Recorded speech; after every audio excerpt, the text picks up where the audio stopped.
हरे कृष्णा. सर्वांचं स्वागत आहे. आज आपण 16वा अध्याय चालू करतोय, दैवासुर संपत विभाग योग. तर या अध्यायामध्ये आपल्याला दैवी गुण कोणकोणते आहेत, राक्षसी गुण कोणकोणते आहेत, हे आपल्याला अर्जुनाला कृष्ण सांगणार आहे. आणि हे सांगून कृष्ण ताकीद देणार आहे की हे बघा, मी तुम्हाला सगळं सांगतो. दैवी गुण असे ते आत्मसात केल्यावर तुम्हाला काय मिळणार आहे.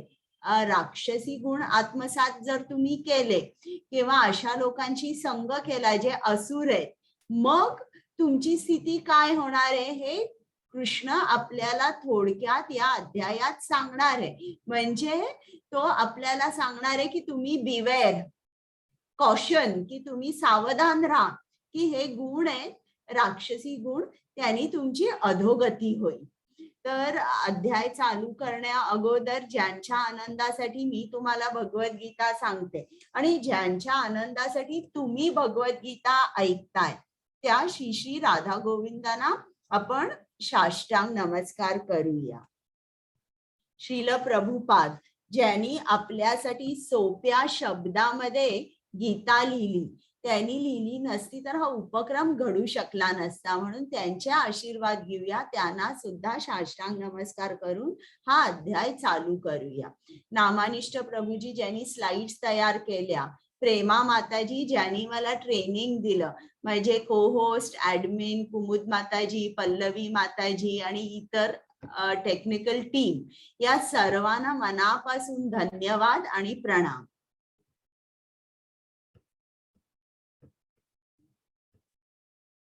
काल आपण 15वा अध्याय बघितला, त्याचा पटकन रिकॅप करूया. आपल्याला कृष्णाने सांगितलं की तुमचं हे जे भौतिक जग आहे हे आध्यात्मिक जगाचं प्रतिबिंब आहे. आता तुम्हाला आंबे खायचे आहेत ना, तर इकडे या भौतिक जगाचं हे जे झाड आहे, हे झाड वैराग्याच्या ज्ञानाच्या तलवारीने तुम्ही कापा आणि खऱ्या खऱ्या जगात या. तिकडे खूप आनंद आहे, वाटेल तेवढे तुम्हाला आंबे खाता येईल. तिकडे खूप आनंद आहे, खरं खरं प्रेम आहे आणि खूप मनशांती, सुख, समाधान आहे.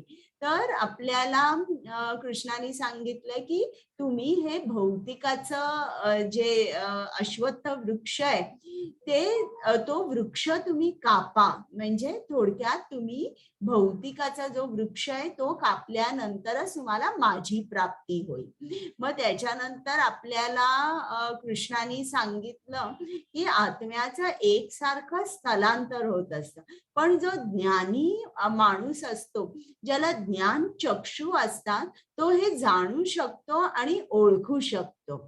मग कृष्ण आपला कोण आहे, इकडे सुद्धा संबंध ज्ञान सांगितलेलं आहे. कृष्ण आपला पालन करता आहे, देखभाल करतो. तो फक्त आपलीच करतो काय, जे बद्ध आत्मे आहेत ते असं नाही. तो बद्ध आणि जे मुक्त आहेत, जे गोलोक वृंदावनामध्ये आहे, जे त्याच्या धामात आहेत, त्यांची सुद्धा तो देखभाल करतो. म्हणजे आपल्याला समजतं की आपण कधीच स्वतंत्र नसतो, आपण नेहमी कृष्णावर अवलंबून असतो, बद्ध स्थितीमध्ये किंवा मुक्त स्थितीमध्ये. आणि मग कृष्णाने सांगितलंय 2 तऱ्हेची माणसं असतात, एक क्षर आणि अक्षर. क्षर म्हणजे च्युत, ज्यांचं पतन होतं, आणि अक्षर म्हणजे ते नेहमी कृष्णाच्या स्मरणात असल्यामुळे त्यांचं कधीही पतन होत नाही. आणि या दोघांपेक्षा श्रेष्ठ मी आहे, या दोघांच्या पलीकडे मी आहे, म्हणून मला पुरुषोत्तम असं म्हटलेलं आहे. आणि मी या दोन्हीही बद्ध आणि जे मुक्त आहेत दोघांचीही देखभाल मीच करतो. आणि मग शेवटी वेदांत सूत्रांचा सार सांगितलेला आहे की ज्याला समजतं की कृष्ण सर्वश्रेष्ठ आहे आणि जो कृष्णाची भक्ती करतो त्याला कृष्णाची प्राप्ती होऊ शकते. आता काल मी एक गोष्ट सांगायला विसरले. 15वा अध्याय 7वा श्लोक आहे, त्यात आहे कुमुद माताजी वाचता का श्लोक?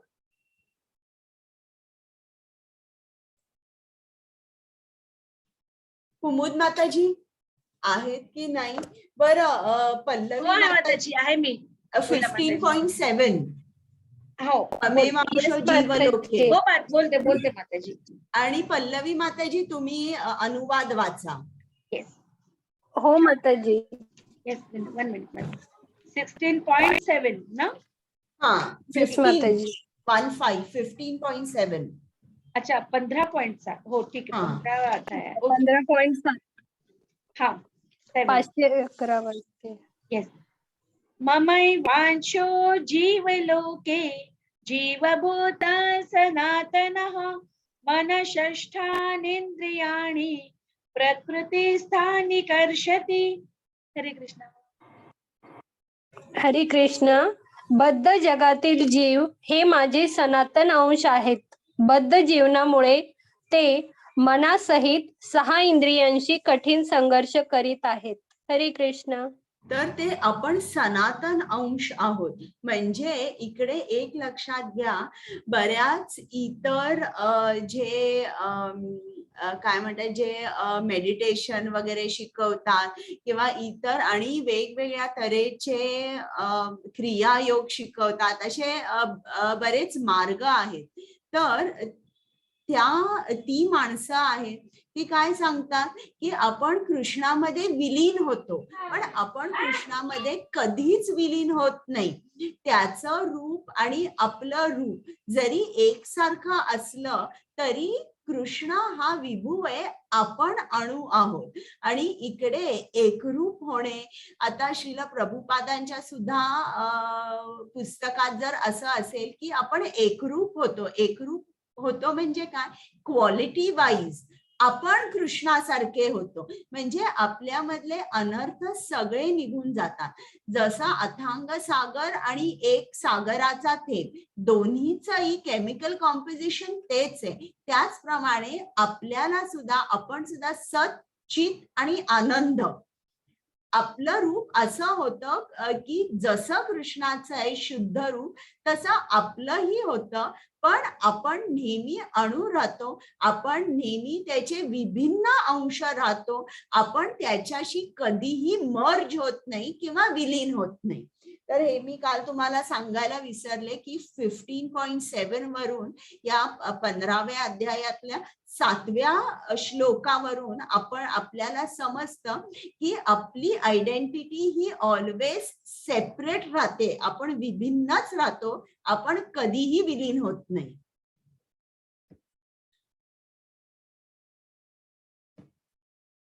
तर आजचा अध्याय आपण काय शिकणार आहोत?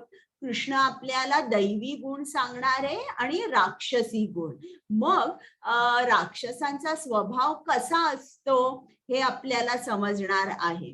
आणि मग राक्षसी गुण आपल्यामध्ये असतील मग त्याचे परिणाम काय होणार आहे, आपली अधोगती होणार आहे आणि आपण कुठे जाणार आहे हे आपल्याला समजणार आहे. संदीप प्रभूजी तुम्ही हात वर करताय का, तुम्हाला काही बोलायचं आहे? हरे कृष्ण माताजी. बोला.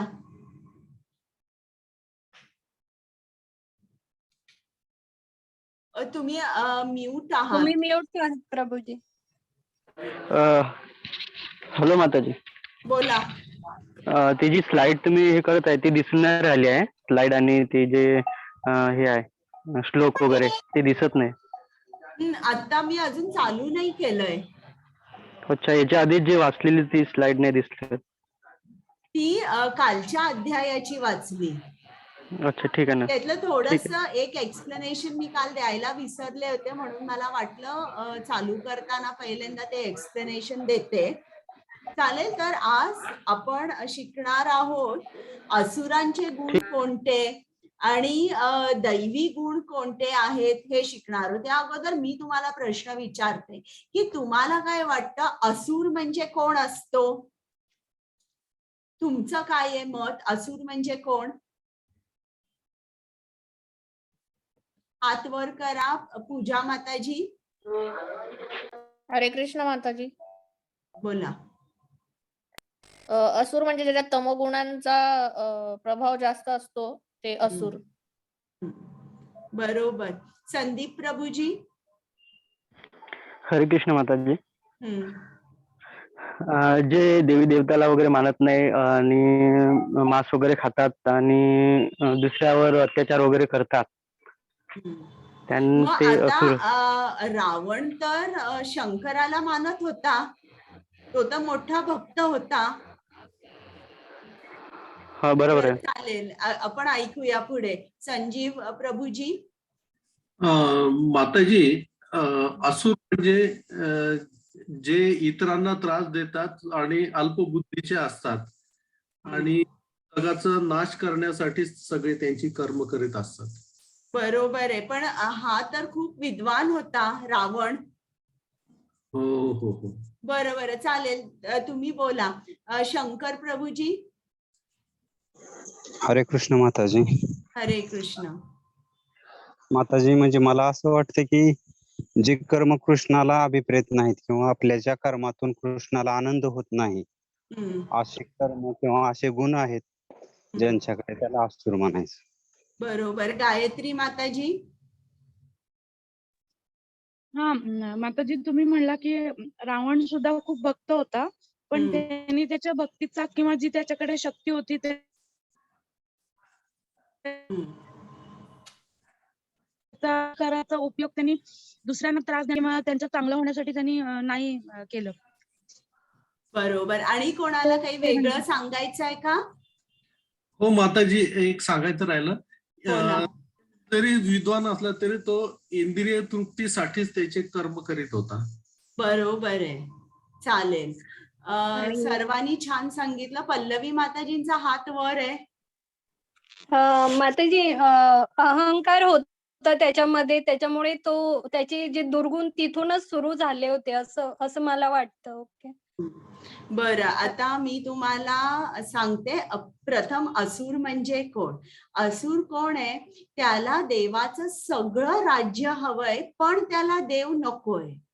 त्याला सर्व काही त्याच्यासाठी पाहिजे, यासाठी तो आराधना करतो देवाची, की मला सगळं हवंय, तुझ्याकडे जे काही आहे ते मला सगळं हवंय, आणि त्याला ते सगळं हवंय पण देव नकोय.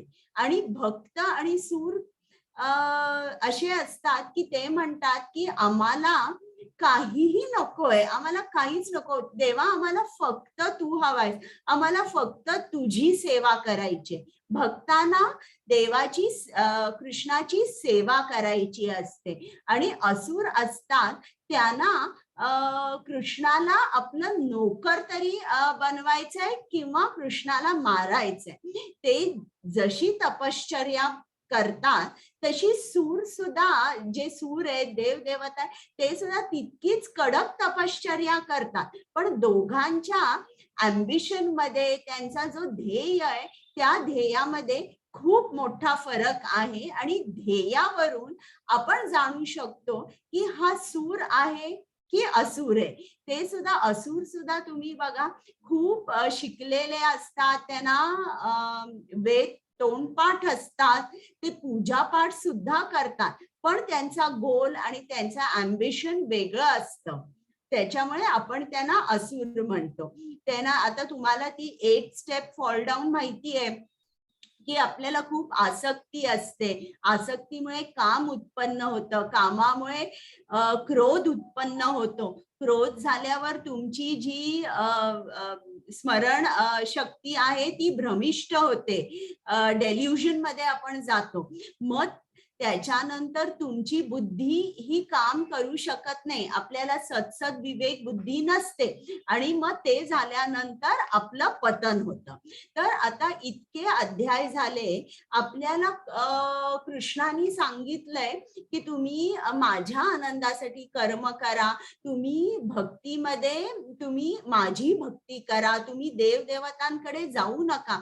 ते जे तुम्हाला त्यांच्याकडून फळ जे मिळणार आहे ते टेम्पररी, अनित्य असणार आहे. तुम्ही माझी सेवा करा, माझ्या आनंदासाठी कर्म करा, मला नमस्कार करा, तुमचं मन मला द्या, तुमच्या मनामध्ये माझं चिंतन करा, मी तुमचा बीज प्रदान पिता आहे.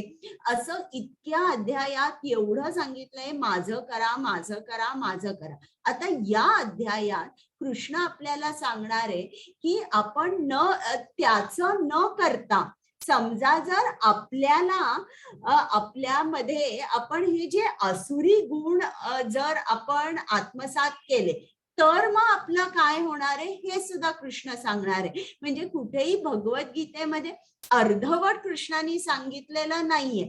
जेव्हा अर्जुनाचा प्रश्न होता 12व्या अध्यायात की मी निर्विशेष निराकार ब्रह्माची उपासना करू, भक्ती करू, की मी तुझ्या या सगुण रूपाची भक्ती करू, तेव्हा उत्तर होतं तू माझ्या सगुण रूपाची भक्ती कर, ती सर्वात श्रेष्ठ आहे.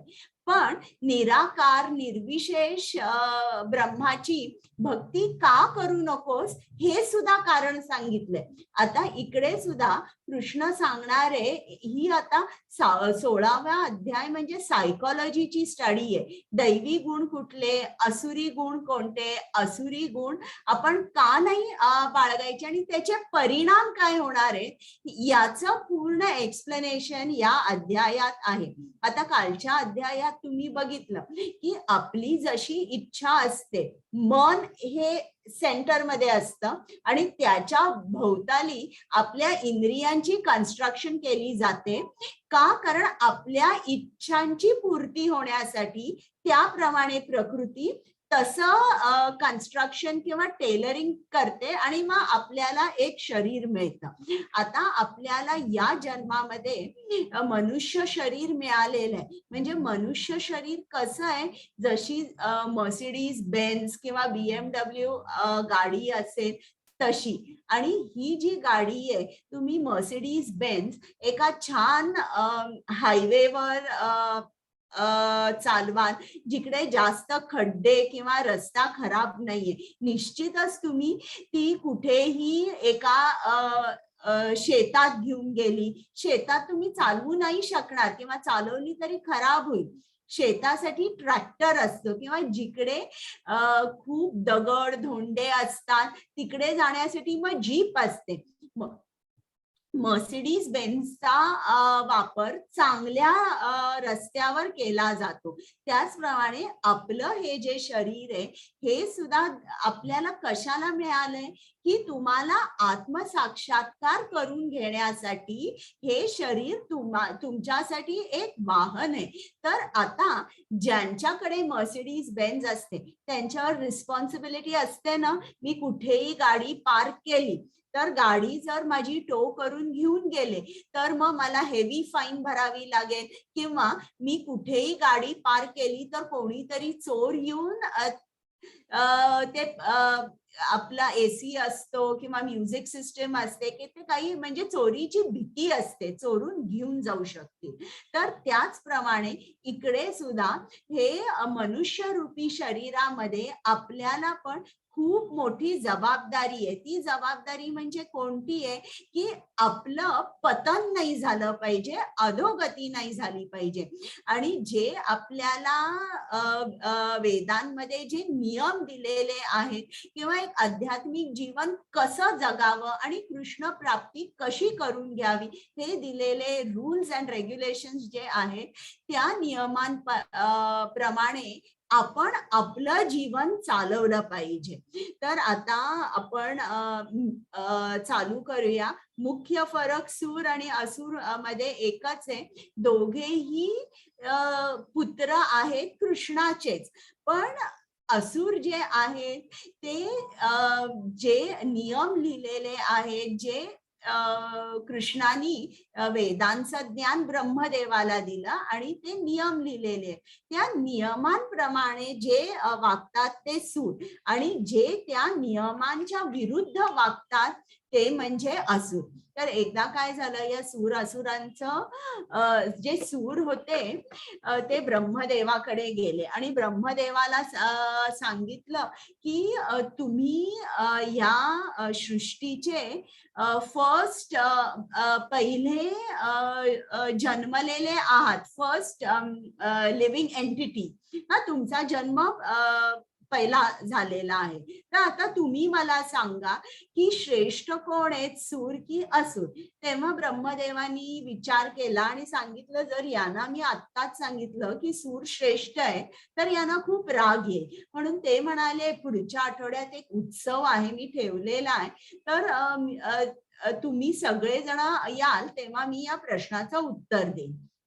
आणि हे सगळे सूर असुर त्या उत्सवामध्ये गेले आणि त्यांनी काय केलं, तिकडे जी कोण माणसं येत होती त्या माणसांचे, सूर आणि असुर, त्या माणसांचे हात त्यांनी बांबूनी बांधले. म्हणजे बांबू पूर्ण हातावर बांधला आणि दोरी बांधली.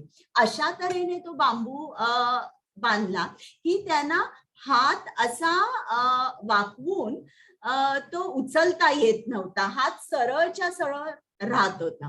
आणि मग अशा परिस्थितीमध्ये त्यांना सांगितलं, तुम्ही जेवायला बसा. आणि खूप सुंदर जेवण केलं होतं, ताटं मांडली होती आणि हे सगळे जेवायला बसले. आता हे सूर्य यांना समजलं, आता काही केल्याने मला हात वाकवून घास माझ्या तोंडात घालायला येत नाही, हात सरळच्या सरळच राहतो. म्हणून त्यांनी काय केलं, त्यांनी म्हटलं, आता मला हे अन्न खाता नाही येणार आहे आणि मी हे अन्न दुसऱ्या कोणाला तरी देईन. आणि त्यांनी त्यांचं अन्न टाकलं नाही.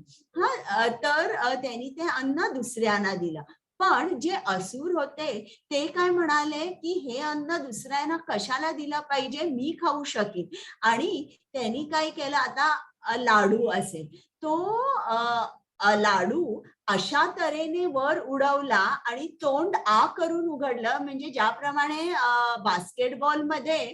बास्केटबॉलच्या नेटमध्ये जसा बॉल पडतो तसं ते प्रयत्न करत होते, तरीही त्यांच्या तोंडात काहीही अन्न पडलं नाही. तर आणि मग ब्रह्मदेवानी सांगितलं की बघा, आता श्रेष्ठ कोण आहेत, हे देव आहेत. त्यांनी अन्नाचा उपयोग चांगला केला. तुम्हालाही अन्न खाता येत नव्हतं आणि तुम्हाला माहित होतं की हे खाता नाही येणार, तरीही तुम्ही तो खायचा प्रयत्न केला आणि त्याचा नासधूस केला.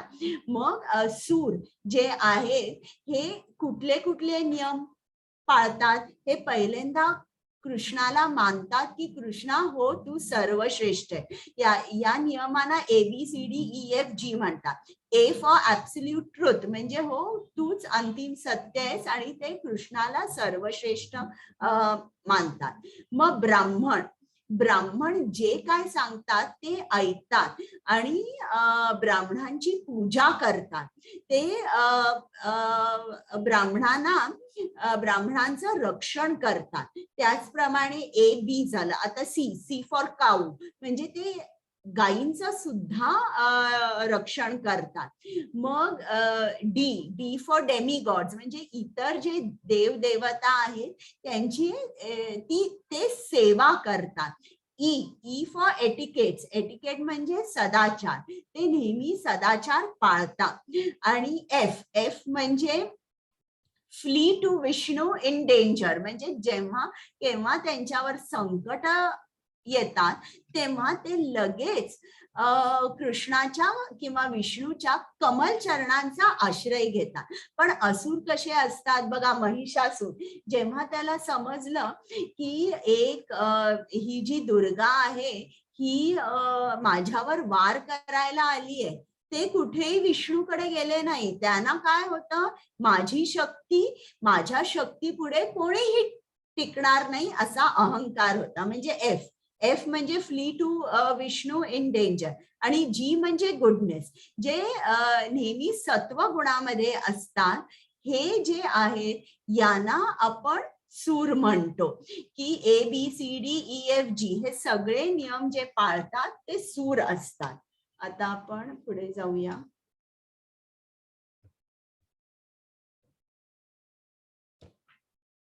हरे कृष्ण. पल्लवी माताजी. हरे कृष्ण माताजी. श्लोक नंबर 1 ते 3.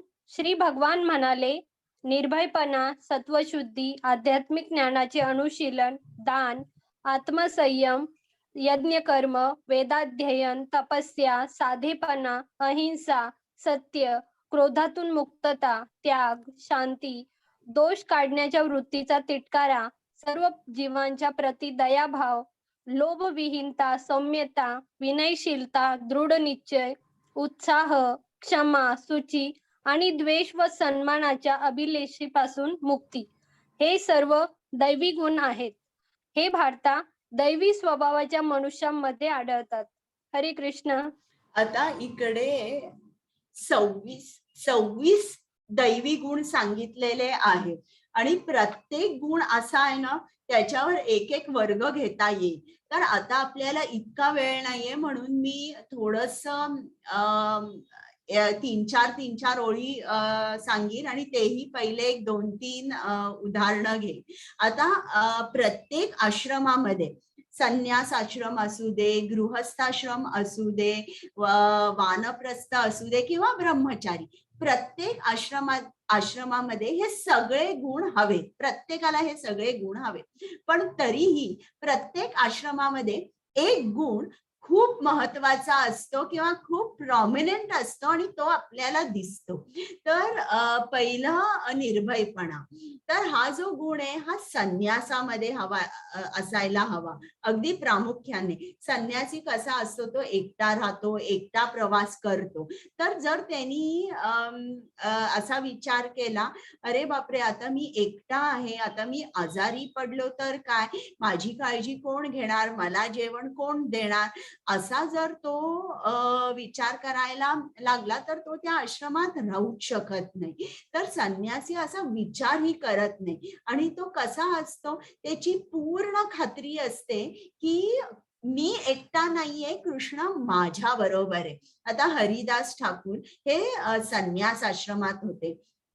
ते रोज 3 लाख वेळेला हरे कृष्णा महामंत्राचा जप करायचे आणि ते एका गुहेत राहायचे. त्या गुहेमध्ये एक मोठा विषारी काळा सर्पही राहायचा. तर हा जो अगदी त्यांच्या बाजूला तो असायचा, हे नाम घेत असायचे आणि तो जो साप असायचा बाजूलाच असायचा. रात्र झाली की तो साप गुहेच्या बाहेर जायचा, त्याचा अन्न वगैरे भक्ष्य करायचा आणि परत पहाटेच्या वेळेला तिकडे यायचा. पण याचा हरिदास ठाकूरांवर काहीही परिणाम झाला नाही, त्यांच्या जपावर काही परिणाम झाला नाही, कारण ते निर्भय होते. आता सत्व शुद्धी जे आहे ते एका संन्यासामध्ये लागतं. तर संन्यास आश्रमामध्ये संन्यासी कृष्ण कमल चरणांचा त्यांनी आश्रय घेतलेला असतो. आश्रय घेतलेला असल्यामुळे त्यांना काही गोष्टी पाळाव्या लागतात, की स्त्रियांकडे बोलायचं नाही, स्त्रियांचा संग करायचा नाही आणि हे त्यांना पाळावंच लागतं. तर हे सुद्धा संन्यास आश्रमामध्ये आपल्याला प्रामुख्याने दिसतं. मग आध्यात्मिक ज्ञानाचे अनुशीलन. आध्यात्मिक ज्ञानाचे अनुशीलन म्हणजे हे सुद्धा ब्रह्मचारी किंवा संन्यास आश्रमात दिसतं. ब्रह्मचारी कोण असतो, की जो आपलं घरदार सोडलेला आहे, आश्रमात गुरूंच्या आश्रमात जाऊन राहिलेला आहे आणि तिकडे त्याचा जोरात अभ्यास चालू आहे, तो ज्ञान घेतोय. आणि संन्यासी सुद्धा त्याचा सुद्धा अभ्यास चालू असतो. आणि संन्यासीचं कसं असतं की तो प्रत्येक घरी जाऊन भिक्षा मागतो. मग त्याची सुद्धा एक रिस्पॉन्सिबिलिटी असते, एक जबाबदारी असते. ज्या घरी तो भिक्षा मागायला जातो किंवा ज्या घरी त्याला भिक्षा दिली जाते त्या घरी तो कृष्ण अमृत दान देतो. म्हणजे फक्त भिक्षा घ्यायचं, जायचं, खायचं असं नाही, तो तिकडे कृष्ण शिक्षा देतो. बोलो कृष्णा, कहो कृष्णा, असं करून तो त्या घरातल्या लोकांना कृष्ण ज्ञानाचा, कृष्ण जपाचा महत्व सांगतो आणि पटवतो आणि त्यांना कृष्ण भक्त करतो. तर हे आध्यात्मिक ज्ञानाचे अनुशीलन झाले. आता दान. दान हे गृहस्थाश्रमामध्ये जे जे आहे त्यांना प्रामुख्याने केले पाहिजे. गृहस्थ या 4 मी तुम्हाला आश्रम सांगितले, संन्यास आश्रम, ब्रह्मचारी, वानप्रस्थ आणि गृहस्थ. या 4 आश्रमापैकी फक्त गृहस्थ असा आहे की जो पैसे मिळवतो. तर तो एक स्तंभ होतो या इतरांसाठी, आणि इतर त्याच्या घरी येऊन अन्नासाठी किंवा पैशासाठी किंवा औषधासाठी ते मागणी करतात. आता गृहस्थांनी समजा जर पैसे सगळे त्याच्यासाठी ठेवले तर काय होईल? आता तुम्ही मला सांगा, समजा जर एक मुलगा आहे आणि तो मेजर झाला, म्हणजे 18 वर्षाचा झाला, ऍडल्ट झाला, किंवा समजा जर तुमचा मुलगा आहे ऍडल्ट झाल्या झाल्या तुम्ही त्याला तुम्ही मिळवलेले सगळे पैसे द्याल का? मला सांगा, हात वर करा.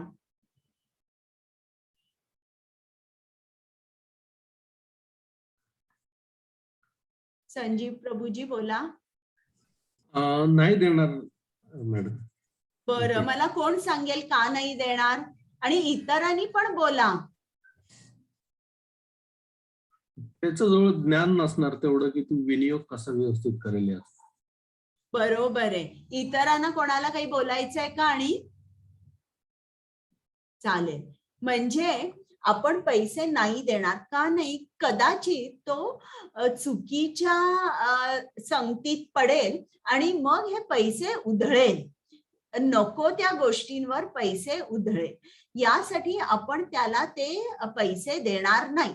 त्याचप्रमाणे आपल्याकडे जेव्हा पैसे असतात गृहस्थाश्रमांकडे, तेव्हा काय होतं, आपल्याला इंद्रिय तृप्तीची सवय असते.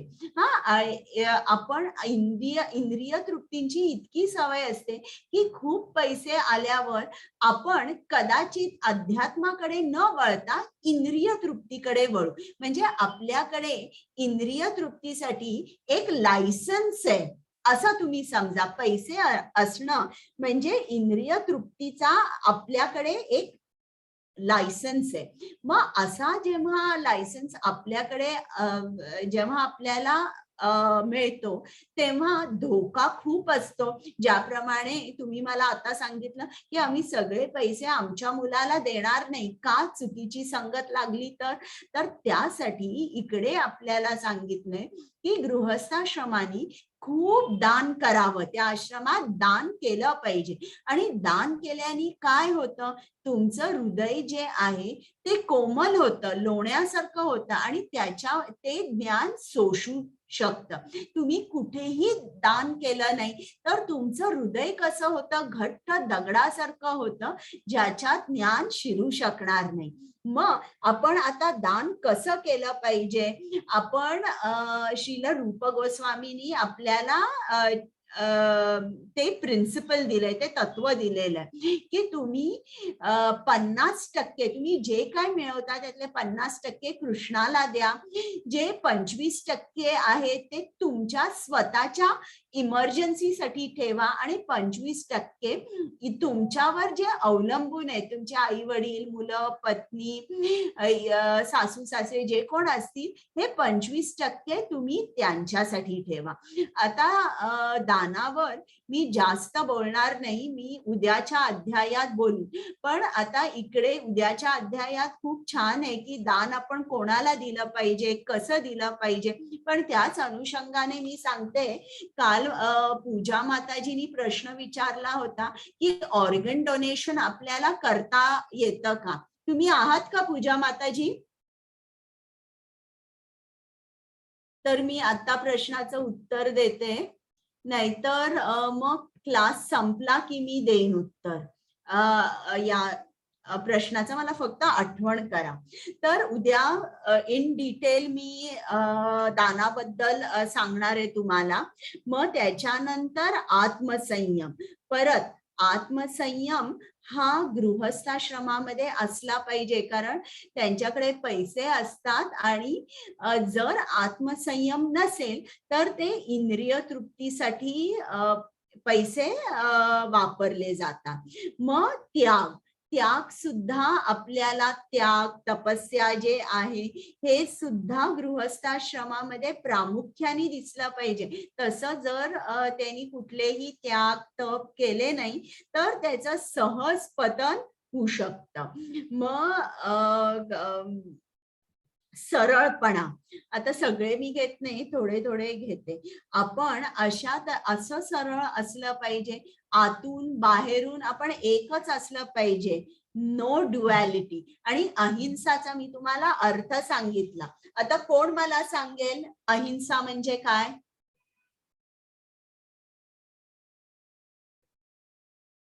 हात वर करा. अहिंसा म्हणजे काय?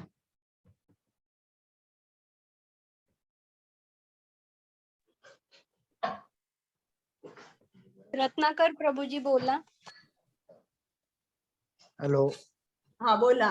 माताजी, अहिंसा म्हणजे कोणती हत्या न करणे. बरं, नानासाहेब प्रभूजी. हरे कृष्ण माताजी. हरे कृष्ण. हा, कुणाचं मन न दुखवणे. बरं, गायत्री माताजी. अहिंसा म्हणजे कुठलाही तो जीव असेल, कुठलीही व्यक्ती असेल, तर तिला ती कृष्ण मार्गाला चालली असेल की कृष्ण तिला आत्मसात करायचा असेल किंवा कृष्णाला हे काय म्हणतात त्याला, भेटायचं असेल किंवा कृष्ण भक्ती करत असेल, त्याला रोखणे. हा, कृष्ण प्राप्ती करायचं, त्या मार्गामध्ये त्याला रोखणं ते अहिंसा आहे. बरं, संजीव प्रभूजी. माताजी, इथं अहिंसा म्हणजे आपल्यासोबत इतरांना देखील भक्ती मार्गावर नेणं. बरोबर, आणि ते सुद्धा कुठल्या? कृष्णाकडे. परफेक्ट सांगितलंय. परजीवाना कृष्ण ज्ञान देणं आणि आपल्या आत्म्याला सुद्धा कृष्ण ज्ञान देणं, याला अहिंसा म्हणतात. आणि समजा जर आपण दुसऱ्यांना, आपल्याला माहितीये त्यांना कृष्णाबद्दल काही माहित नाहीये आणि आपण त्यांना हे कृष्णाचं ज्ञान परजीवाना दिलं नाही, तर आपल्याला आपण अहिंसा करतो. आणि ईशोपनिषद मध्ये 3रा मंत्र आहे, असुरानाम ते लोका अंधेन तमसावृता. आणि असा जो माणूस आहे याला असुर म्हटलेलंच आहे आणि त्याला आत्मा हा म्हटलेला आहे, म्हणजे a killer of the soul. तुम्ही तुमच्या आत्म्याला जेव्हा कृष्ण ज्ञान देत नाहीये, परजीवाना देत नाहीये, अशा माणसांना आत्मा हा म्हटलंय, किलर ऑफ द सोल. म्हणून तुम्हाला मी रिक्वेस्ट करेन की तुम्ही तुमचे जे मित्र आहेत, तुमचा जो परिवार आहे किंवा कोणी माहितीतले ऑफिसमध्ये वगैरे असतील, त्या सर्वांना ही आमची भगवद्गीताची लिंक पाठवा. त्यांना सांगा विनामूल्य आहे आणि 18 दिवस 1च तास रोज आहे, तुम्ही जरूर ऐका, निश्चितच परिवर्तन होईल. आणि जरी परिवर्तन नाही झालं तर निश्चित तुम्हाला खूप आनंद मिळेल. आणि खूप सोप्या तऱ्हेने आम्ही समजावून सांगायचा प्रयत्न करतो. तर दुसऱ्या जीवांना कृष्ण ज्ञान देणे म्हणजे अहिंसा. आता आपण या 26 गुण आहे. रत्नाकर प्रभूजींना काय बोलायचं होतं का? नाही माताजी, नाही. बरं, आता आपण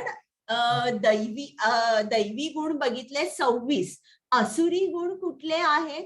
फक्त 6 असुरी गुण आहेत. त्या 6 गुणांमध्ये पहिला गुण जो आहे त्याला दंभ म्हटलेलं आहे.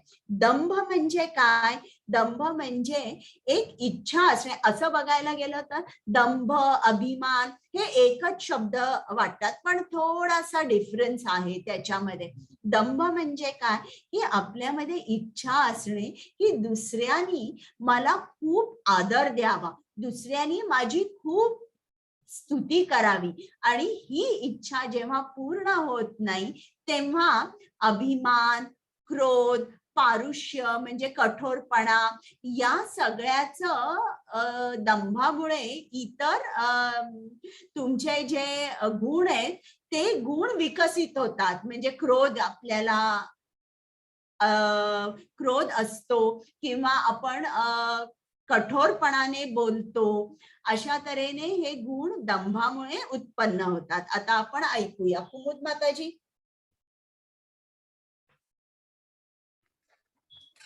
हरे कृष्ण कुमुद माताजी. हरे कृष्णा. दंभो दर्पोऽभिमानश्च क्रोध पारुष्यम् एव च अज्ञानं चाभिजातस्य पार्थ संपदम् आसुरीम्. हरे कृष्णा. हरे कृष्ण. हे पार्थ, दंभ, उर्मटपणा, अभिमान आणि अज्ञान हे आसुरी प्रकृतीत जन्मलेल्या लोकांचे गुण आहेत. हरे कृष्ण. आता या भौतिक जगामध्ये जो जीवात्मा आहे, बद्ध जीवात्मा, म्हणजे आता मी मानवांचं बोलते, तर तो एकसारखं त्याच्या मनामध्ये असतं. कुठल्याही माणसाला दोन गोष्टी हव्या असतात. एक म्हणजे स्वतःची स्तुती आणि दुसरी म्हणजे प्रसिद्धी. याच्यासाठी तो काम करतो, याच्यासाठी तो चांगलं वागतो. तर या दोन गोष्टी, प्रसिद्धी आणि स्तुती, प्रत्येक माणसाला स्वतःची स्तुती हवी असते. तर तुम्ही बघितलंय का, काही काही माणसं असतात जेव्हा ते 5-6 मित्र एकत्र भेटतात, तेव्हा एकटा जण आपल्या कामाबद्दल, आपल्या नोकरीबद्दल किंवा आपल्या स्वतःबद्दलच तो खूप सांगत असतो. तर लक्षात ठेवा की या माणसामध्ये दंभ आहे, त्याला खूप आदर पाहिजे, त्याला स्तुती पाहिजे, त्याला प्रसिद्धी हवी आहे. पण जेव्हा आपण शरण जातो प्रामाणिक आध्यात्मिक गुरुकडे, तर ते जे गुरु आहेत ते सांगतात, हो बरोबर आहे, तुला प्रसिद्धी हवी आहे, तुला सर्वांनी स्तुती केलेली हवी आहे, ती तुला सहज मिळेल, तू कर्तबगार आहेस, तू खूप हुशार आहेस. पण तुला मिळालेली स्तुती, तुला मिळालेली प्रसिद्धी ही किती वेळ राहणार? तुझं शरीर असेपर्यंत राहणार, त्यानंतर तर नाही राहणार. पण मी तुला अशी प्रसिद्धी मिळवून देईन, अशी स्तुती मिळवून देईन की तू हे जग सोडल्यानंतर सुद्धा तुझ्याबद्दल चर्चा होत राहील. मग जर तुला खरी प्रसिद्धी आणि खरी स्तुती हवी असेल, तर तू असं काहीतरी कर की ज्याने लोक तुला एक कृष्णाचा महान भक्त आहे असं म्हणून ओळखतील. हे जे काय तुला मिळेल, ही जी स्तुती मिळेल, ही शाश्वत असेल. ही जी प्रसिद्धी मिळेल, ही सुद्धा शाश्वत असेल आणि याचा कधीच नाश होणार नाही. अशा तऱ्हेने गुरु बोलून त्याला जे काय पाहिजे हेच देतो. पण जेव्हा आपण कृष्णाचे भक्त असतो, जेव्हा कृष्णाचे भक्त होऊन आपल्याला जी स्तुती मिळते, प्रसिद्धी मिळते, ती शाश्वत असते. आणि बाकीचं जे काय आपल्याला मिळतं, कृष्णासाठी आपण केलं नाही तर त्याला एक मॅन्युफॅक्चर डेट असते आणि एक एक्सपायरी डेट असते. हरे कृष्ण. हरे कृष्णा. दैवी संपद विमोक्षाय निबंधाय सुरीमता माशु च संपदं दैवीम् अभिजातोऽसि पांडव. हरे कृष्णा. हरे कृष्ण. दैवी गुण मोक्षदायक असतात, तर आसुरी गुण बंधनकारक असतात.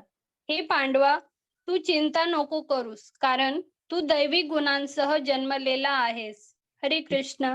आता अर्जुनाने एवढे ऐकले गुण, 26 गुण ऐकले, दैवी गुण, 6 राक्षसी गुण ऐकले, तर त्याला काय विचार पडला की एवढे 26 गुण आहेत का माझ्यामध्ये? मग कृष्ण इकडे सांगतोय, अर्जुना, तुझ्यामध्ये हे सगळे 26 गुण आहे, तू दैवी गुण घेऊनच जन्मलेला आहेस. आणि दैवी गुण बाळगल्यानंतर आपल्याला मोक्ष मिळतो, पण आसुरी गुण मात्र बाळगल्याने आपल्याला काय होतं, आपण या भौतिक जगातच राहतो. हरे कृष्ण. हरे कृष्ण माताजी. श्लोक नंबर 6. हे पार्थ, या जगतामध्ये दैवी आणि आसुरी असे 2 प्रकारचे जीव आहेत. मी यापूर्वीच तुला दैवी गुणांचे विस्तारपूर्वक वर्णन सांगितले आहे. आता माझ्याकडून आसुरी गुणांचे विवरण ऐक. हरे कृष्ण. आता कृष्ण आपल्याला आसुरी गुणांबद्दल आणि माहिती देणार आहे. का माहिती देणार आहे? कारण कृष्णाला असं वाटतं त्या गुणाच्या जरा सुद्धा आपण जवळ जाऊ नये, कारण आपण जर त्या गुणांच्या जवळ गेलो तर आपलं पतन आपण कृष्णापेक्षा आणि लांब लांब जातो. तर आता आपण या आसुरी गुणांबद्दल अधिक ऐकूया. हरे कृष्ण. हरे कृष्णा. प्रवृत्तिं च निवृत्तिं च जनान विदुरासुरः न शौचं नापि चाचारः न सत्यं तेषु विद्यते. माताजी मी एक 2 मिनिटांमध्ये मला बोलवतं तर मी जाते माताजी. चालेल चालेल. हरे कृष्ण. हरे कृष्ण. आसुरी प्रवृत्तीचे लोक काय करावे आणि काय करू नये हे जाणत नाहीत. सुचिरभूतपणा, सदाचार तसेच सत्यही त्यांच्यामध्ये आढळत नाही. हरे कृष्ण. म्हणजे बघा, आपल्याला जे काय सांगितलंय वेदांमध्ये जे निषिद्ध मानलेलं आहे तेच हे असुर करतात आणि त्यांना ज्ञान नसतं, त्यांनी पुस्तकं उघडलेली नसतात. आता मानवी जीवन जे मनुष्य जीवन मिळालंय, आपली रिस्पॉन्सिबिलिटी पडते ना, हे शरीर म्हणजे मर्सिडीज बेन्झ सारखं आहे, तुम्ही कसंही वापरू शकत नाही. तुम्हाला असंही म्हणू शकत नाही की मला माहित नव्हतं. इकडे तर मी तुम्हाला काल उदाहरण दिलं, एक मुलगा शाळेत आहे, तो काही अभ्यास करत नाही, त्याला कमी मार्क मिळतात किंवा नापास होतो आणि नंतर तो सांगतो की मला माहीतच नव्हतं कुठल्या पुस्तकातून काय वाचायचंय. मग तुला माहित नसेल तर तू तुझ्या मित्रांना विचार, तुमची जी शिक्षिका आहे त्यांना विचारा, जे शिक्षक आहेत त्यांना विचारा आणि ज्ञान घ्या. त्याचप्रमाणे मनुष्य जीवनामध्ये आपण सुद्धा चौकशी करू शकतो. मी कुठलं पुस्तक वाचू, कोणते गुरु करू, आणि आपल्याला जर डाऊट असेल तर तेही प्रश्न आपण आपल्या गुरुंना विचारू शकतो. तेही कसे? नम्रतेने आणि सेवा करून. आपण इकडे 4थ्या अध्यायात कृष्णाने सांगितलंय, संशय आत्मा विनश्यती, म्हणजे संशय घेऊ नका तुम्ही. समजा जर कोणीतरी त्यांच्या आयुष्यामध्ये खूप खूप दुःखी आहेत, तर एक लक्षात ठेवा की हे जे दुःखी आहेत कारण संशय आत्मा, कारण त्यांचं शास्त्रांवर विश्वासच नाही आहे. कृष्ण म्हणतोय प्रश्न मला विचार, क्वेश्चन्स आर ओके, पण ते जे तुमचे सगळे प्रश्न आहेत त्याचं जे उत्तर आहे हे तुम्हाला मिळाल्यानंतर तुम्ही या मार्गावर चाला. आणि प्रश्न सुद्धा कसे विचारले पाहिजेत बघा. अर्जुन 2ऱ्या अध्यायात की माझ्यासाठी कल्याणकारी काय आहे हे कृपया करून तू मला सांग. कृष्णा, तुझी जर इच्छा असेल तर तू मला हे विश्वरूप दाखव. म्हणजे आपण हे लक्षात घेतलं पाहिजे की कृष्णाची इच्छा ही परम आहे, आपली सबऑर्डिनेट आहे. आपले जे काही प्रश्न आहे ते आपण विचारून त्यांचे शंकांचं निरसन करून आपण याच मार्गावर राहिलं पाहिजे. हरे कृष्ण. हरे कृष्णा. असत्यम अप्रतिष्ठं ते जगत आहुरं ईश्वरं परस्पर संभूतं किन्मन्यत् काम हेतुकम्. माताजी तुमची स्लाइड पुढे होऊन गेली आहे. हो, येस माताजी. सॉरी. हरे कृष्ण. हरे कृष्णा. ते म्हणतात की हे जगत असत्य व निराधार आहे आणि परमेश्वर नावाचा कोणीही याचे नियंत्रण करीत नाही. त्यांचे म्हणणे आहे की केवळ मैथुनाच्या इच्छेमुळे हे जग निर्माण झाले आहे आणि कामाअखेरीज अन्य कोणतेही कारण नाही. हरे कृष्ण. तर आता इकडे हे जे असुर आहेत हे त्यांनी सांगितलंय ते विचार कसा करतात, ते काय विचार करतात. कोणीही सर्वश्रेष्ठ नाही आहे. एका बाईच्या आणि पुरुषाच्या संयोगाने हे जग निर्माण झालेलं आहे. म्हणजे ते कृष्ण हा सर्वश्रेष्ठ आहे ही थिअरी ते मानत नाही. तर हा जो 16.8 श्लोक आहे तो म्हणजे आपल्याला सांगतं की नास्तिक कोण आहे, नास्तिक कसे विचार करतात हे आपल्याला या श्लोकावरून समजतं. आता पुढचा श्लोक इकडे कृष्णाने सांगितलंय की सायंटिस्ट कोण आहे आणि जो सायंटिस्ट आहे तो विचार कसा करतो. हरे कृष्ण.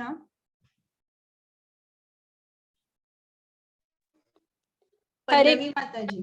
अशा निष्कर्षांचे अनुगमन करीत स्वतःच नाश ओढून घेतलेले आणि अल्पबुद्धी असुरी लोक जगाचा विनाश करण्याकरिता अहितकारी व उग्र कर्मामध्ये संलग्न होतात. हरे कृष्ण. आता सायंटिस्ट कसे असतात आपण बघायला गेलं तर खूप ज्ञानी असतात, पण ते कशावर रिसर्च करतात किंवा कुठले इन्व्हेन्शन्स त्यांचे शोध चालू असतात, म्हणजे न्यूक्लिअर बॉम्ब करणं, न्यूक्लिअर मिसाईल्स करणं. आणि एनिवे आपल्याला मृत्यू तर येणारच आहे, आज नाही तर उद्या. मग तुम्ही मृत्यू येण्याचा प्रोसेस एक्सपिडाईट का करताय, तुम्ही लवकर मृत्यू यावा म्हणून हा शोध का करताय, हा ते असा शोध करतात. म्हणजे इकडे त्यांनी म्हटलेलं अहितकारी आणि उग्र कर्म अशामध्ये ते व्यस्त असतात की हे करून कोणाचंही कल्याण होणार नाहीये. अशा तऱ्हेने कृष्णाने असा शोध लावणाऱ्या सायंटिस्टना म्हटलेलंय अल्पबुद्धी आणि असुरी. आणि त्यांचे जे शोध ते लावतात त्यांनी असं दिसतं की जगाचा विनाश होतो. हे जे शोध लावतात त्याचा आत्म्यासाठी किंवा मनुष्य जीवनासाठी काही फायदा नसतो. हरे कृष्ण. हरे कृष्ण माताजी. श्लोक नंबर 10. कधीही तृप्त न होणाऱ्या कामाचा आश्रय घेऊन गर्व, खोटी प्रतिष्ठा आणि मदामध्ये डुंबत मोहित झालेले आसुरी लोक अनित्य गोष्टींमुळे आकर्षित होऊन सदैव असुचिरभूत कर्म करण्यास व्रतस्थ असतात. श्लोक नंबर 11 आणि 12. इंद्रिय तृप्ती करणे हीच मानव संस्कृतीची मुख्य आवश्यकता आहे असा त्यांचा विश्वास असतो. अशा प्रकारे त्यांना मरेतोपर्यंत अमर्याद चिंतांनी ग्रासलेले असते. शेकडो हजारो पाशांनी बद्ध झालेले आणि काम क्रोध परायण झालेले हे आसुरी लोक इंद्रिय तृप्तीकरिता अन्यायी मार्गाने धनसंचय करतात. हरे कृष्ण. हे तुम्ही ऐकलं का, असुरी लोक काय करतात. सगळं शब्द खरं आहे जे इकडे कृष्णाने सांगितलंय ते काय करतात, शब्द खरा आहे. आणि श्रील प्रभुपाद सांगतात की जे हे असुरी लोक पाप कर्म करतात, तर ते जे पाप कर्म 4 खांबांवर उभे आहेत. तर असंख्य लाखो पाप कर्म करतात पण फक्त 4 खांबांवर उभे. तर ते 4 खांब कुठे आहेत इकडे दाखवलेले. जुगार खेळणं, व्यभिचार, नशिले पदार्थ, दारू, सिगरेट, ड्रग्ज हे घेणं आणि नॉनव्हेज खाणं.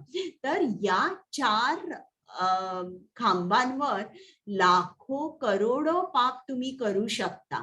आणि हे मी तुम्हाला सांगितलेलं आहे की जो जुगार खेळतो त्याच्या हृदयातून सत्यता जाते, जो नॉनव्हेज खातो त्याच्या हृदयातून दया जाते, जो व्यभिचार करतो त्याला कधीच आनंद नसतो, तो सौच पाळू शकत नाही. आणि त्याच बरोबर त्याच्या मनामध्ये एकसारखं भय असतं की मी पकडला जाईन का. आत्ताच दैवी गुणांमध्ये मी सांगितलं सरळपणा एक आहे की आत बाहेर आपण एकच असतो. इकडे ही लोक वेगळी असतात, पब्लिक समोर वेगळे असतात, त्यांचं प्रायव्हेट लाईफ वेगळं असतं. आणि इंटॉक्सिकेशन, नशिले पदार्थ आहे त्याचं सेवन करून माणूस अधिकच भ्रमित होतो की मीच हे शरीर आहे. तर आपण भ्रम काढायचा प्रयत्न करतोय मी हे शरीर नाही, पण व्यभिचार आणि याच्यामध्ये आपण अगदी त्या कल्पनेशी मी हे शरीर आहे एकदम आपला खूप दृढ विश्वास बसतो. तर यासाठी श्रील प्रभुपादांनी सांगितलंय की जे भक्ती मार्गामध्ये आहे त्यांनी या 4 गोष्टी करायच्या नाही. आणि इस्कॉन मध्ये इनिशिएशन किंवा दीक्षा द्यायच्या वेळेला तुम्हाला कृष्णाच्या समोर प्रतिज्ञा करावी लागते की मी हे जे 4 नियम आहे या नियमांचं पालन करेन.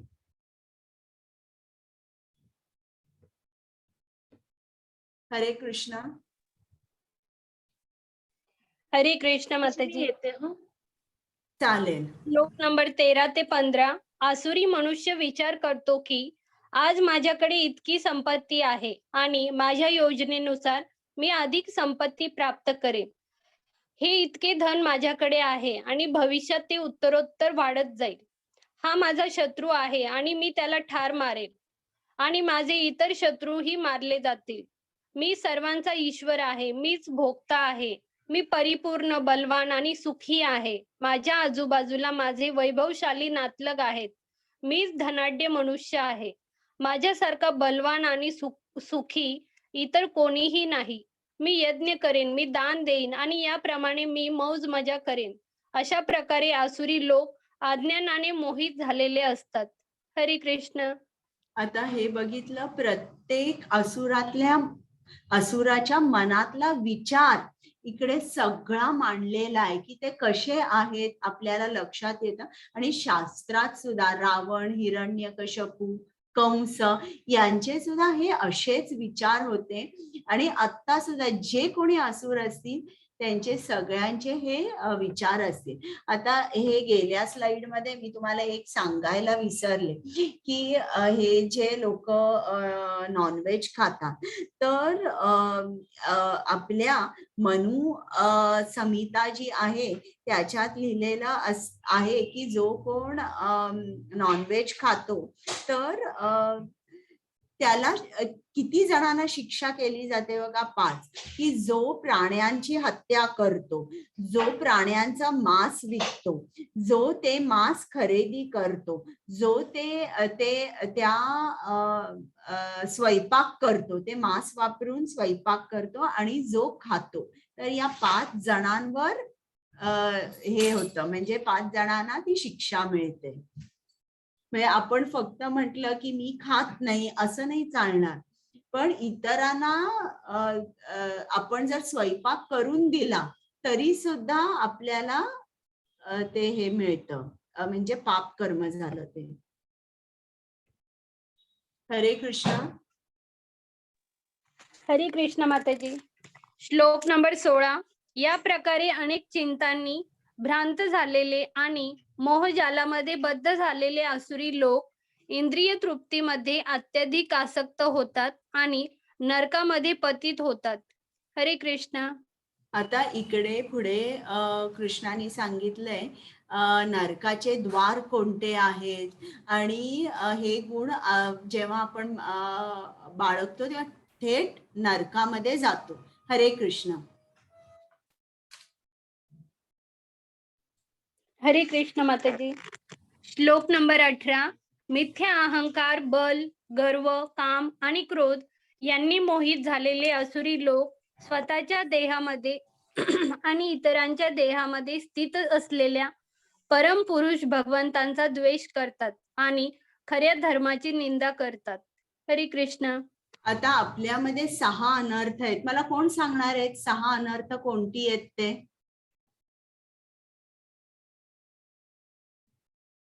तुम्हाला अनम्यूट करायला येतंय. रत्नाकर प्रभूजी बोला. अहंकार, बल, गर्व, काम, क्रोध आणि मिथ्या. नाही, हे नका वाचू, असं तुमच्या यांनी सांगा आठवून. आपल्याला अहंकार होतो आपल्या बलाचा. बरं. आणि कोणाला सांगायचंय? आपल्यामध्ये 6 अनर्थ असतात, त्याला षड्रिपू म्हणतात. ते कोणते आहेत? द्वेष, मत्सर. बरोबर. नानासाहेब प्रभूजी बोला. काम, क्रोध, मोह, मद, मत्सर. आणि एक राहिलाय पल्लवी माताजी. द्वेष. अहंकार आणि भ्रम.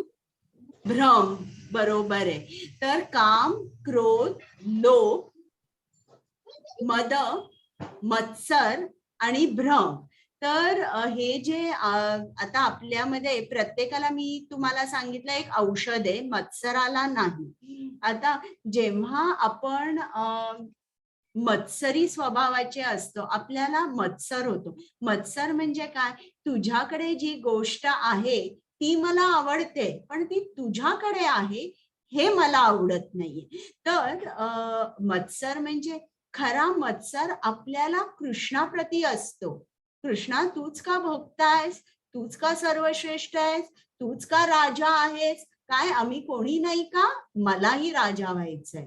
म्हणून कृष्ण हे भौतिक जग निर्माण करतो आणि आपल्याला मिथ्या अहंकार देतो. मिथ्या अहंकारामध्ये आपल्याला काय वाटतं? मी करता, मी भोगता असं.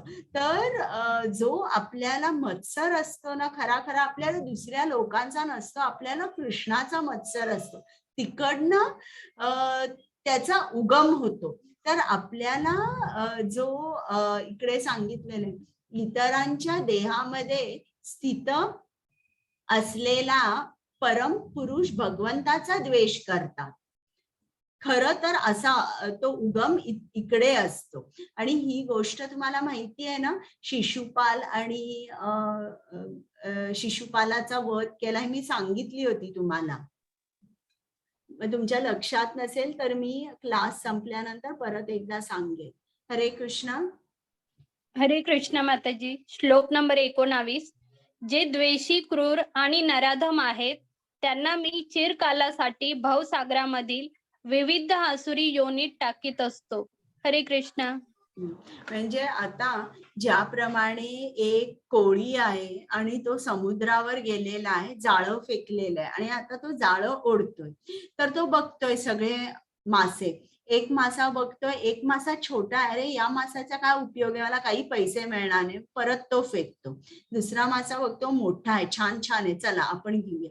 अगदी त्याचप्रमाणे कृष्ण बघतो आपल्याला, अरे हा माणूस आहे, याच्यामध्ये केवढी अनर्थ आहेत, छे याला काही उपयोग नाही, परत तो आपल्याला भवसागरात टाकतो. दुसरा आत्मा बघतो, अरे वा याच्यामध्ये काहीच अनर्थ नाहीये, हा किती चांगला आहे, किती सद्गुणी आहे, किती सदाचारी आहे, चला याला आपण आपल्या धामामध्ये घेऊन जाऊया. तर अगदी त्याप्रमाणे की जे द्वेषी आणि क्रूर असतात, कृष्ण काय करतो? त्यांना परत या भवसागरामध्ये लोटून देतो. हरे कृष्ण. हरे कृष्ण माताजी. श्लोक नंबर 20. हे कौंतेया, आसुरी योनीमध्ये वारंवार जन्म घेणारे असे लोक कधीही माझ्याकडे येऊ शकत नाहीत. हळूहळू ते अत्यंत अधम गतीला प्राप्त होतात. हरे कृष्ण. तर आता इकडे ही कृष्णाने ताकीद दिलेली आहे आपल्याला की तुम्ही जर आसुरी गुण बाळगले, तुम्हाला माझ्या धामाची कधीच प्राप्ती होणार नाही. तुम्ही नरकात जाल, तुम्ही असुरी माणसं जी आहेत त्यांच्या कुळामध्ये जन्माला याल आणि तरीही तुम्ही तसेच राहिला तर मग तुम्ही तुमचा जन्म पशु योनीमध्ये होईल. आणि हे ईशोपनिषद मंत्रामध्ये सांगितलेलं आहे, असुर्यानां ते लोका अंधेन तमसावृता तानस्ते प्रत्याभिगच्छन्ति ये केचात्महनो जनाः. आणि हा जो मंत्र आहे याच्यात विशेष करून श्रील प्रभुपादांनी सांगितलेला आहे की अधम गती म्हणजे पशु योनी, त्या योनीमध्ये कृष्ण आपल्याला टाकतो की ज्यांनी आपल्याला कृष्णाचं पूर्ण विस्मरण होतं, आपल्याला आपण खूप खूप लांब जातो त्याच्यापासून. हरे कृष्ण. हरे कृष्ण माताजी. श्लोक वाचू माताजी मी? अच्छा, हे आहे का? वाचता येईल? हो माताजी, वाचू का? प्रयत्न करते. वाचा वाचा.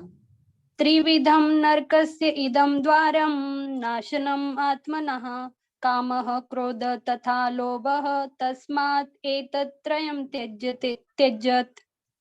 काम, क्रोध आणि लोभ ही नरकामध्ये जाण्याची 3 द्वारे आहेत. प्रत्येक बुद्धिमान मनुष्याने त्यांचा त्याग केला पाहिजे, कारण या तिन्हींमुळे आत्म्याचा विनाश होतो. हरे कृष्ण. आता बघा, आपल्याला इकडे कृष्णाने सांगितले, त्या गेटची नावही सांगितलंय, काम, क्रोध आणि लोभ ही 3 द्वारे आहेत. म्हणून प्रत्येक बुद्धिमान माणसाने त्याचा त्याग केला पाहिजे, आणि असं केल्याने काय होतं, आत्म्याचा विनाश होतो. हरे कृष्ण. हरे कृष्ण. श्लोक नंबर 22. हे कौंतेया, जो मनुष्य नरकाच्या या 3 द्वारातून सुटला आहे तो आत्मसाक्षात्कारासाठी श्रेयस्कर आहे. श्रेयस्कर असे कार्य करतो आणि क्रमशः परमगतीला प्राप्त होतो. हरे कृष्ण. म्हणजे ज्याच्यामध्ये काम, क्रोध, लोभ अशी ही 6 अनर्थ नाही आहेत, आणि मुख्य म्हणजे या 3 द्वारातून सुटलाय, काम, क्रोध आणि लोभ, तो काय करतो, तो आत्म्याची उन्नती व्हावी यासाठी इकडे बघा या पायऱ्या दाखवलेल्या आहेत. तो पहिल्यांदा गुरुना शरण जातो, मग गुरु त्याला ज्ञान देतात, गुरु त्याला तप करायला सांगतात, आत्मसंयम करण्यासाठी सांगतात, ज्यांनी त्याला कृष्ण तत्व समजू शकतं, कृष्ण ज्ञान मिळू शकतं. हरे कृष्ण. हरे कृष्ण माताजी. श्लोक वाचू माताजी. अच्छा, हे श्लोक आहे का? वाचते मी, एक मिनिट. ओके.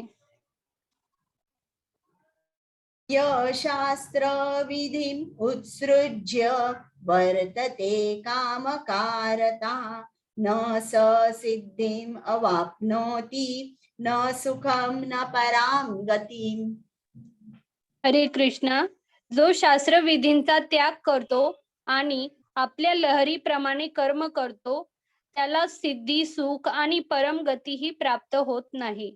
हरे कृष्ण. म्हणजे बघा, जे शास्त्रामध्ये निषिद्ध मानलेलं आहे तेच ही सगळी लोक इकडे करतात. मग इकडे कृष्णाने सांगितलं, शास्त्रात जसं लिहिलंय ते तुम्ही ऐकलं नाही तर तुम्हाला काहीही मिळणार नाही, सुख नाही, आनंद नाही, सिद्धी नाही, गती तर नाहीच नाही. तर इकडे आपल्याला कृष्ण ताकीद करतोय, हे बघा, तुम्ही शास्त्रामधलं ऐकलं नाही ना, तुम्ही कधी सुखी राहणार नाही, तुम्ही आनंदी राहणार नाही. हा शेवटचा आहे.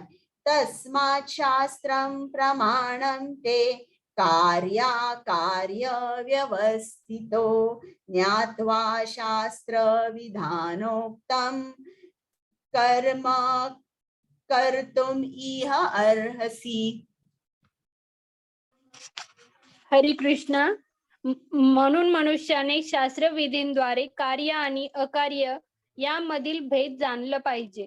अशी विधी विधाने जाणून मनुष्याने कर्म करावे जेणेकरून त्याची क्रमशः उन्नती होईल. हरे कृष्ण. मग तुम्ही काय केलं पाहिजे, ज्ञान घेतलं पाहिजे एका गुरूंकडे जाऊन, कर्तव्य काय आहे, अकर्तव्य काय आहे हे जाणून घेतलं पाहिजे आणि त्या अनुसार कर्म केलं पाहिजे, जेणेकरून तुमच्या आत्म्याची उन्नती होईल. म्हणजे बघा, कृष्णाला आपण किती हवे आहोत, म्हणून तो नेगेटिव्ह साईड सुद्धा आपल्याला पूर्ण एक्सप्लेन करून सांगतोय, अगदी इत्थंभूत, की बघा हे सगळे आसुरी गुण आहे, याच्या जवळ जाऊ नका, आसुरी गुण तुम्ही बाळगले तुम्ही नरकामध्ये जाल, अधम गती मिळेल तुम्हाला, तुम्ही पशूंच्या योनीमध्ये जाऊन पडाल. तुम्ही हे आसुरी गुण बाळगू नका. तुम्ही आत्म्याची उन्नती करा आणि माझ्याकडे या. तर आता आपल्याला हा अध्याय झालेला आहे. आता काय बघितलं आपण, दैवी गुण आणि राक्षसी गुण बघितले. राक्षसी स्वभाव, आसुरी लोक विचार कसा करतात हे क्लिअरली आपल्याला कृष्णाने सांगितले. बघा, हा पूर्ण सायकोलॉजीची एक स्टडी झाल्यासारखा धडा आहे. आणि मग राक्षसी गुणांमुळे होणारे परिणाम काय होतात हे आपण बघितले. तर आता हा अध्याय झालेला आहे. तुम्हाला कोणाला काही प्रश्न आहेत का? तुम्ही विचारू शकता. मातेजी रेकॉर्डिंग हा, ओके. आणि दीपाराणी माताजी आलेले आहेत.